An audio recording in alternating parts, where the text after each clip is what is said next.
여러분 안녕하십니까? 아침의 광장 박은정입니다. 경북대병원장 출신의 정호영 보건복지부 장관 후보자에 대한 자녀 의대 편입과 병역 특혜 의혹이 연일 이어지고 있습니다. 후보자가 직접 기자회견을 열고 의혹에 대해서 해명을 했지만 의혹은 수그러들지 않고 있는데요. 민주당에서는 사퇴를 넘어서서 수사를 해야 한다며 압박 수위를 높이고 있습니다.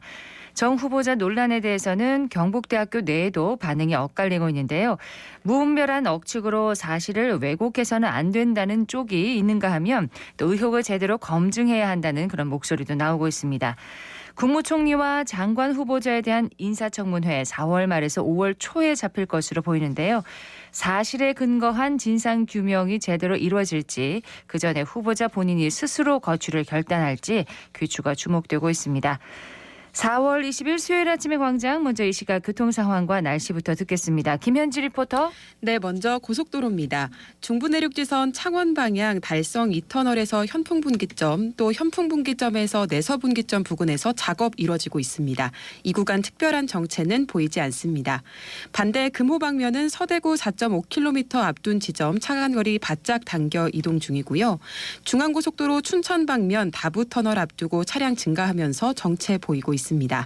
그다음 시내도로입니다. 신천동로 무태교 방향 동신교 바로 직전 2차로에서 승용차 접촉사고 발생했습니다. 참고하셔야겠고요. 호국로 무태내거리에서 산격대교 지나실 땐 신호 2번은 받아야 지나실 수 있겠습니다. 월곡로 상인고가차도 올라서면서 바로 정체입니다. 월성내거리에서 남대구 나들목 향하는 방향도 차량 밀리고 있습니다. 동북로 공산수원지 삼거리에서 유통단지 방향 좌회전 차량 교통량 몰리고 있고요. 신천대로 서대구 나들목 방면 수성교 지하차도 일대 시속 20km 미만으로 가다 서다 반복 중입니다. 마지막으로 날씨입니다. 오늘 우리 지역은 대체로 맑은 가운데 낮 기온이 28도까지 오르면서 더운 날씨를 보이겠습니다. 당분간 낮과 밤의 기온차가 클 전망입니다. 건강관리에 유의하셔야겠습니다. 또 대구와 경북 전역에 건조주의보가 내려진 가운데 경북 북동 산지와 북부 동해안엔 낮부터 순간풍속 초속 15m 이상의 강풍이 불겠는데요. 화재에 주의하시기 바랍니다. 미세먼지 농도는 보통 수준입니다. 현재 기온은 14도, 습도는 45%입니다. 지금까지 김현지였습니다. 지역 시사정보 프로그램의 중심, KBS 대구 제일라디오 아침의 광장을 듣고 계십니다. 수요일 아침의 광장 함께하고 계십니다. 지금 시각 8시 33분을 향하고 있는데요. 오늘 아침 지역의 주요 뉴스부터 살펴보겠습니다. 뉴스민의 천용길 기자, 경향신문 백경열 기자 함께합니다. 두 분 어서 오세요. 네, 안녕하십니까. 백 기자님 첫 소식 전해주세요. 네, 대구지검 서부지청 형사 3부가 어제 박근혜 전 대통령을 향해서 소주병을 집어 던진 혐의로 47살 A 씨를 구속 상태에서 이제 재판에 넘겼습니다. 네. A 씨가 이제 일이 벌어진 게 지난달 24일이었죠. 낮 12시 18분쯤 박 전 대통령이 대구 달성군 자신의 사저 앞에 도착해서 입장을 밝힐 당시 인혁당 사건을 사과하라고 외치면서 이 박 전 대통령을 향해서 소주병을 집어 던진 혐의를 받고 있습니다. 범행 당시 A 씨와 박 씨 사이의 거리가 약 13m였던 것으로 이제 파악이 됐고요. A 씨가 던진 소주병의 파편이 박 전 대통령과 1m 가량 떨어진 곳까지 날아간 것으로 지금 확인이 됐습니다. 그렇군요. 피고인 A 씨는 사건 당일 오전 8시쯤 이 사저 인근에 도착한 뒤에 오전 10시쯤에는 경찰의 감시를 피해서 약 1.2m 높이의 철제 펜스를 뛰어넘어서 이 포토존에 들어간 것으로 확인이 됐는데요. 분석 결과 A 씨가 던진 소주병 안에 독극물은 없었던 것으로 파악이 됐습니다. 또 이메일과 계좌 거래 내역, 주거지 압수수색을 통해서 확보한 컴퓨터와 휴대폰 등을 좀 분석한 결과 공범의 존재를 의심할 만한 정황도 없었습니다. 그렇다면은 이 피고인이 범행을 저지른 이유는 어떻게 파악되나요? 네, 검찰은 피고인과 피고인의 가족 또 사저 경비 담당 경찰관 등을 조사하고 심리 분석 및 의료 자문을 통해서 이 범행 동기와 경위를 확인을 했습니다. 조사를 통해서 검찰은 피고인 A 씨가 이 고립된 생활 환경 속에서 낮은 자존감으로 인해서 이 과대 망상을 하게 된 점 등을 범행의 주요 원인이라고 설명을 했습니다. 과대 망상이요? 네, A 씨는 약 20년 전 인혁당 사건에 관심을 두게 됐고 2012년 박 전 대통령이 이제 대선에 출마한 뒤에도 인혁당 사건 관계자에게 사과하지 않았다고 생각해서 반감을 갖게 된 것으로 조사가 됐고요.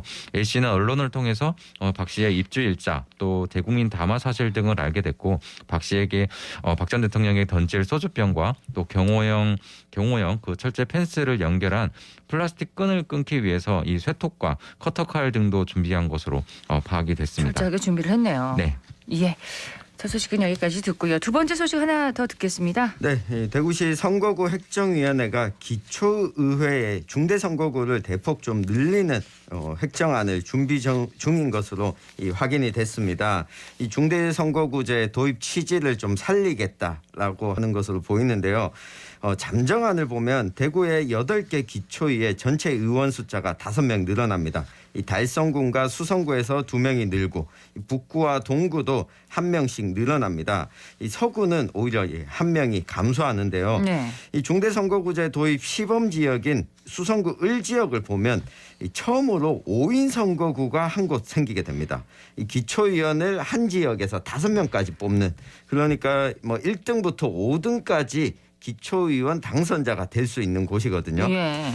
거기다가 번번이 그동안 무산됐었던 2018년까지는 도입되지 않았던 이 4인 선거구도 동구, 서구, 남구, 북구, 달서구, 이 수성구까지 총 7곳이 늘어나게 됐습니다. 여기는 1등부터 이 4등까지 당선자를 배출하는 곳이고, 네. 이 기존에 14개였던 3명을 뽑는 선거구도 20개로 좀 늘어나고 대신에 2인 선거구가 30개에서 6개로 대폭 줄었습니다. 앞으로 남은 절차를 보면 획정위원회가 최종안을 결정해서 이 대구시의회에 제출하면 이제 대구시의원들이 이를 조례로 제정하는 절차가 남았는데요. 시간이 얼마 남지 않았는데 언제까지 그러면은 이게 결정이 돼야 되는 건가요? 네, 지금 지방선거가 40여일 남았는데 아직 기초의원 선거가 어디서 치러질지 결정되지 않았다 보니까 예. 대구시의회 임시회를 오는 4월 28일이나 29일 중에 열어서 최종적으로 처리될 전망입니다. 네.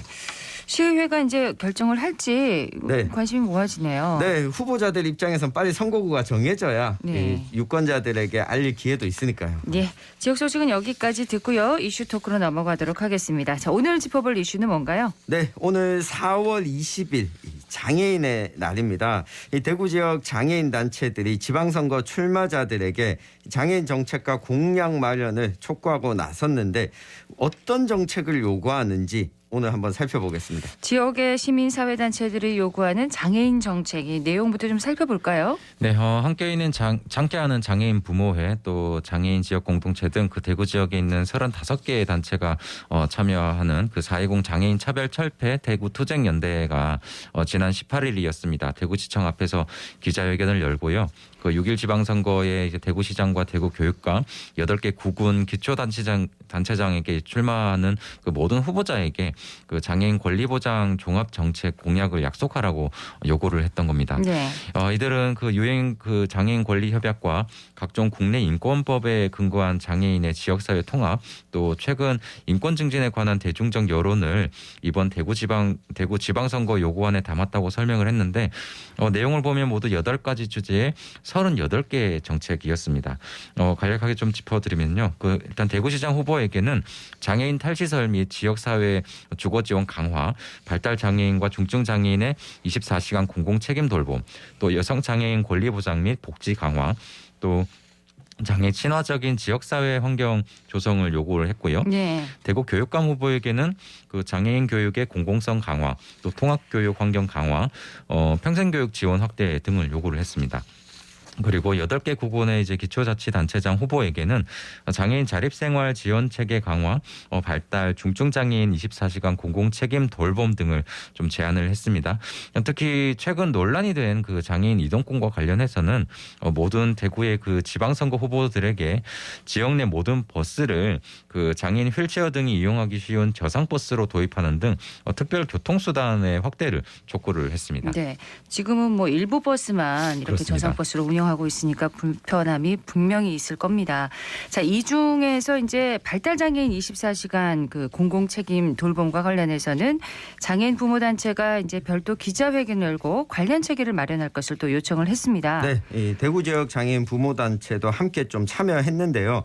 대구시청 앞에서 기자회견을 열고 대통령직 인수위원회가 이 발달장애인 24시간 지원체계 구축을 국정과제로 선정하라 이런 요구를 했습니다.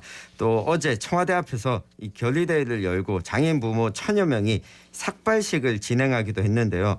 이게 좀 뭐 구체적으로 말씀드리면 어떤 내용이냐면 네. 이 발달장애인 부모들을 만나보면 아이들이 학교에서 졸업하는 게 상당히 두렵다고 합니다. 돌봐야 되니까요. 네, 20대 중반이 지나고 나면 학교에서 교육을 더 이상 받을 수 없기 때문에 이 주간이나 낮이나 밤이나 부모가 함께 계속 돌봐야 되는 상황이거든요.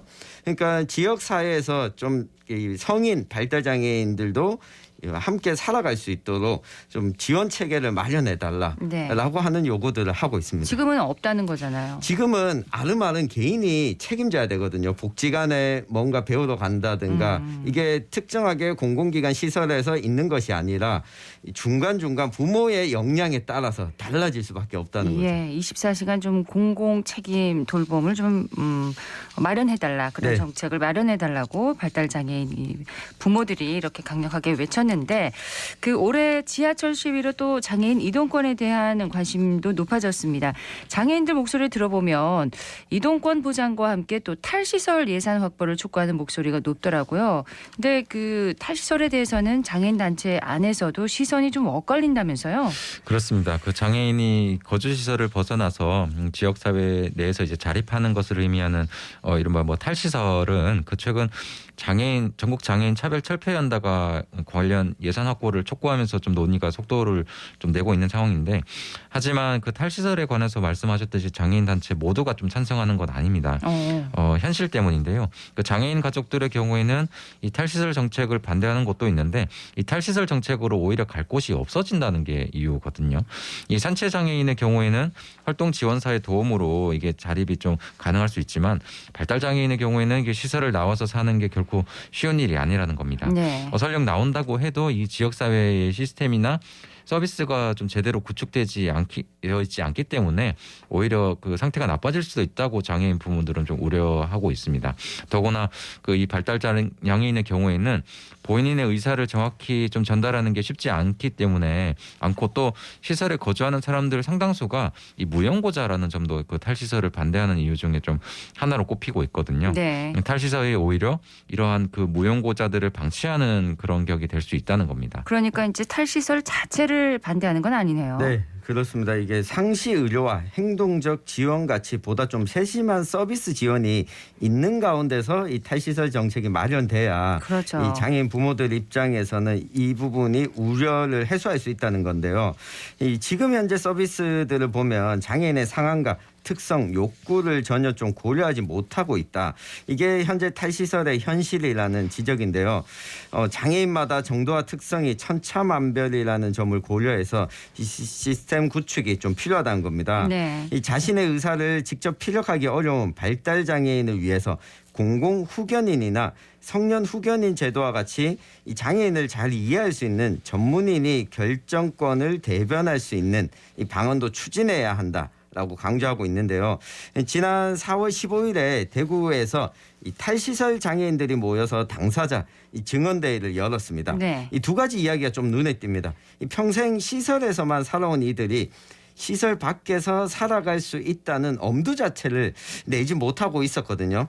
정보 자체가 부족하다는 건데 이게 장애인들이 바라는 시설 밖의 삶이라는 게 그리 좀 뭐 특별한 건 아니었습니다. 평범한 일상이겠죠. 네, 밥을 먹고 싶을 때 먹고 자기가 보고 싶은 TV 채널을 돌릴 수 있는 이 사소한 것들에 대해서 선택권을 가지는 게 가장 좋았다라고 네. 하거든요.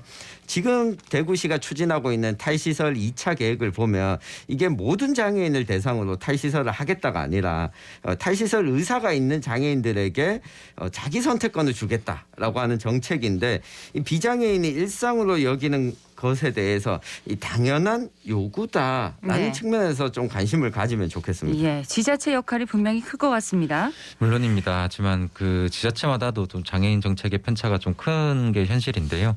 그 대구시와 경북도만 좀 비교를 해보더라도 이제 대구시는 장애인 복지과 직원 19명 중 3명이 이 장애인 자립생활 관련 전담부서에 좀 배정되어 있거든요. 3명이요? 그렇습니다. 근데 경북은 그 장애인 복지과가 이제 13명 정도로 되는데 그 탈시설이나 자립과 관련한 전담 인력이 없습니다.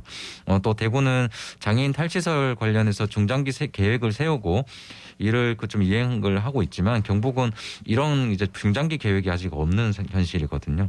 이 자립생활 지원 정도도 대구와 경북의 차이가 좀 있는데 대구는 자립생활 지원센터가 7곳, 자립생활주택이 44곳 이렇게 있는 것으로 운영되고 있습니다. 네. 근데 경북은 중증장애인 자립생활센터가 4곳이고요.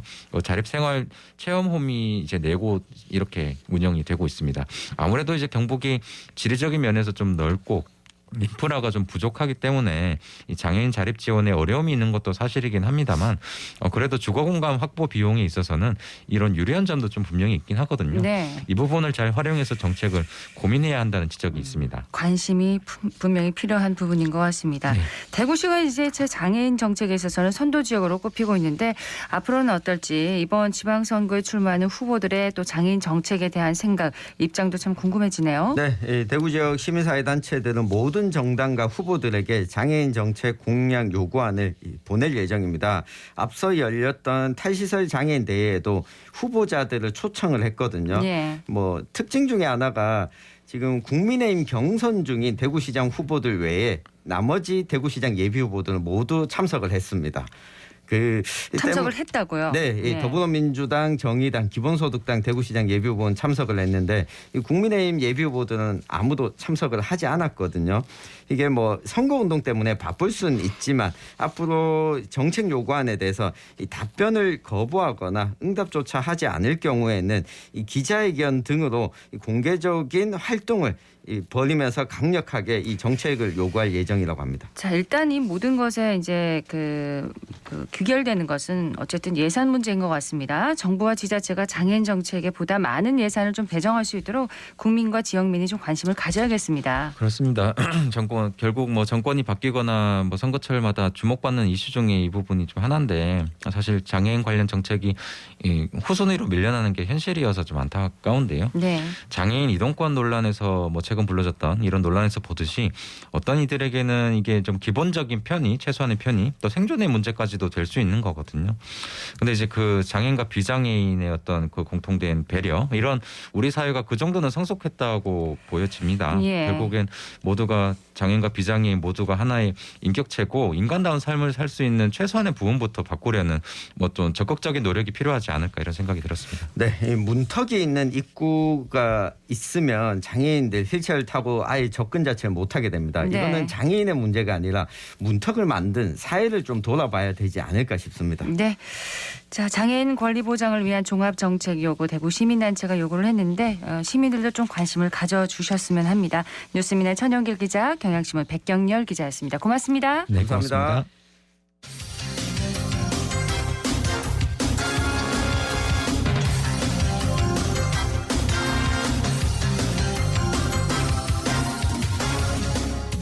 아침의 광장 함께하고 계십니다. 8시 48분 지났습니다. 대구 경북 정치권 소식을 키워드로 풀어보는 시간입니다. 매일신문 정치부의 홍준표 기자 연결합니다. 홍 기자님 안녕하세요.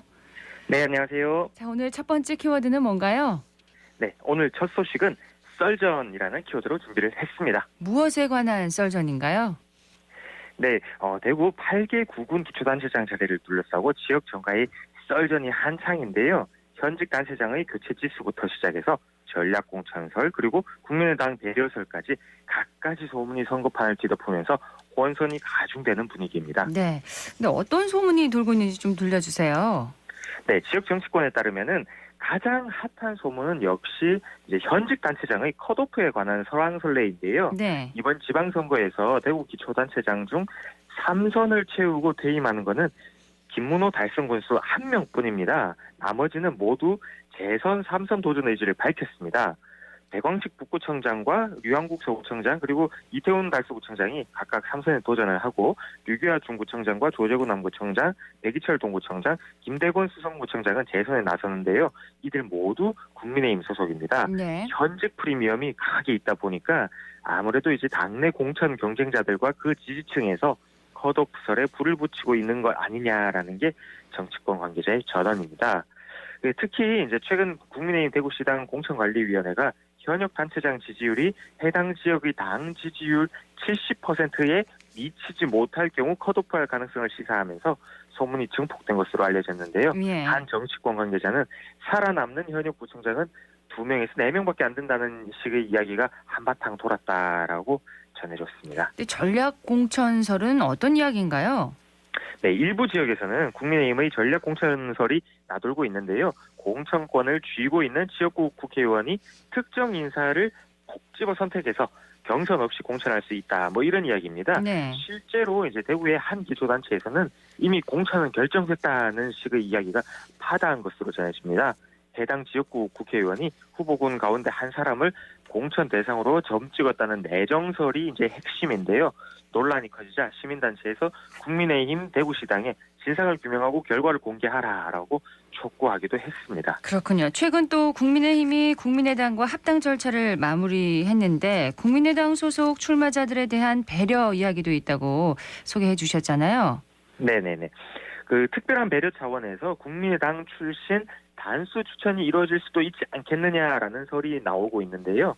합당이 늦어지면서 출마 선언조차 늦어진 데다가 당내에 기반도 없다는 점을 고려를 해서 단수 추천이 필요하다는 국민의당 측 인사들의 요구도 있었던 것으로 전해집니다. 네. 물론 이제 이런 소문 가운데 상당수는 실체가 아닐 가능성도 있습니다. 그런데 이제 국민의힘이 이번 지방선거 공천의 기본 원칙을 경선으로 정했기 때문인데요. 그 국민의당 소속 후보군의 경우에도 일단 경선에 참여하되 당원 투표 없이 여론조사로 결정하면서 가산점을 주는 등의 방식이 이제 좀 더 유력하지 않겠느냐라고 전해지기도 합니다. 참 요즘이 후보 입장에서는 소문에 가장 민감할 시기가 아닐까 싶어요. 네, 그렇죠. 뭐 국민의힘 공관위가 1차 결정을 내리기도 전에 온갖 뜬소문이 이제 정치권을 떠돌면서 집중 견제 대상이 된 현직 구청장들은 문자 그대로 뜬 눈으로 밤을 지샐 때도 찼다고 하는데요. 그렇군요. 경쟁자들 역시 이제 소문의 신빙성에 촉각을 귀 기울이고 있는 분위기고요. 그런데 이제 유권자 입장에서 한 말씀을 드리면은 네. 후보자들이 소문에 민감하기보다는 민심에 조금 더 민감해 주셨으면 하는 그런 바람이 있습니다. 맞는 말씀이십니다. 자, 다음 소식으로 넘어가 보도록 하죠. 네, 이번 소식은 더불어민주당 이야기입니다. 긴급 상황이라는 키워드를 한번 준비해봤습니다. 네, 어떤 상황이길래 긴급 상황인 건가요? 네, 민주당 대구시당이 기초단체장 공천 신청을 13일에 마감을 했지만 신청자는 4개 지역에서 단 5명이 그친 것으로 나타나서 당 안팎의 우려가 커지고 있습니다. 신청이 저조하자 오늘까지 2차 접수 일정을 잡았지만은 네. 여기서도 별다른 변화를 만들어내지 못할 것으로 보이는데요. 대구민주당은 지난 2018년의 성공을 뒤로하고 역대 최약체로 이번 지방선거에 임해야 할 수 있다는 암울한 관측까지 나오고 있습니다. 네, 신청자 수가 너무 적습니다. 긴급 상황이긴 합니다. 공천 신청 상황 좀 자세하게 들려주세요. 네, 민주당 대구시당 공천관리위원회에 따르면은 동구청장에 2명, 남구청장, 수성구청장, 달성군수에 각 1명씩 공천을 신청을 했습니다. 동구청장에는 이제 최완식 지역균형발전 대경포럼 사무국장과 남원환 사라출판사 대표가 신청서를 냈고요. 남구청장은 최창희 전 중구 남구 지역위원장, 수성구청장엔 강민구 전 대구시의회 부의장이 각각 공천을 신청을 했습니다. 네. 달성군수는 전유진 달성문화재단 이사가 접수를 마쳤고요. 동구청장을 제외하면 모두 단독 신청으로 이 지역은 별도 특별한 어떤 변수가 없다라면 사실상 공천이 확정될 것으로 보입니다. 여기에 이제 시의원 공천은 비례대표를 제외하면 김성태 시의원과 김수옥 시당 환경특별위원회 부위원장 등 2명밖에 신청하지 않았습니다. 예. 대구시장 선거도 이제 서재원 전 동구갑 지역위원장 1명만 공천을 신청을 한 상황입니다. 자, 이런 상황 민주당 대구시당 입장에서는 매우 실망스러운 상황이 되겠어요. 네, 그렇죠. 이제 불과 4년 전 지방선거 때만 해도 민주당은 대구 달성군을 제외한 7곳에서 모두 기초단체장 후보를 냈었는데요.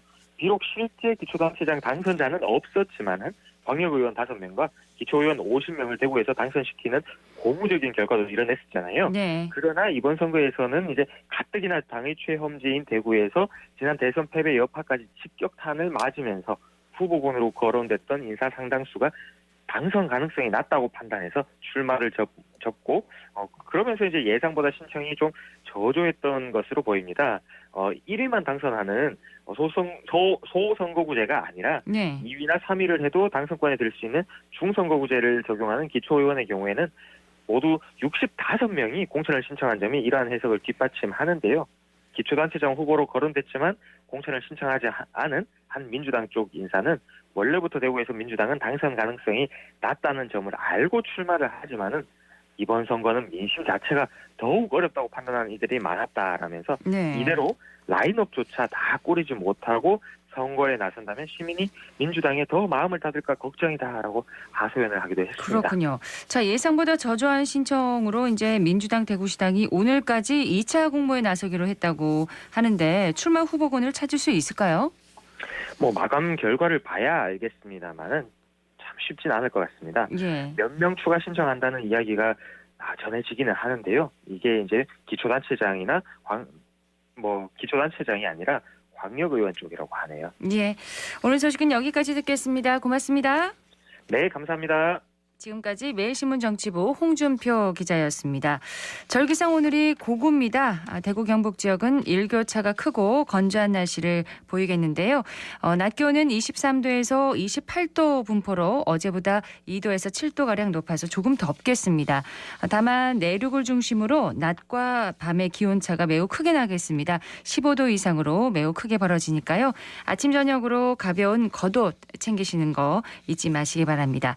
대구 경북 저녁에 건조주의보가 내려져 있는 가운데 낮부터 경북 북동산지와 동해안을 중심으로 또 바람이 강하게 불겠습니다. 산불 등 화재가 발생하지 않도록 계속해서 각별히 주의하시기 바랍니다. 4월 20일 수요일 아침의 광장 오늘 순서 여기까지입니다. 지금까지 박은정이었습니다. 여러분 고맙습니다.